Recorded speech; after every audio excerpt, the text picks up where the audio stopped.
So that could be some of the problem is the rattan won't rot, but the wood that it is attached to can rot or mold.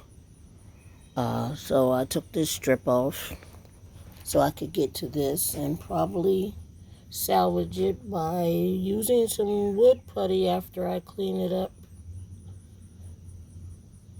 and seal it.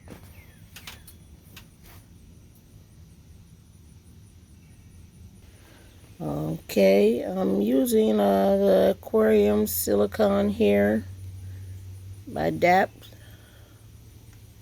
100% for aquariums on the inside, and I'm using the Flex Seal liquid on the outside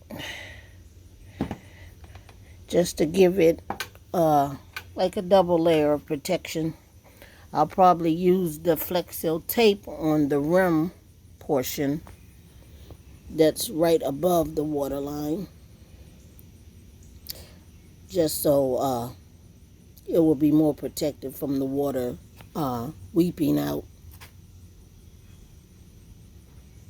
And hopefully that should help. We'll find out.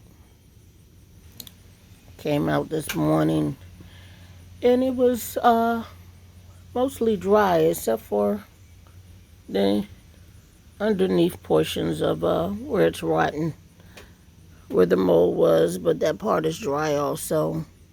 We're supposed to get some rain today, so I might find myself working on the deck in the back where I can protect it a little better.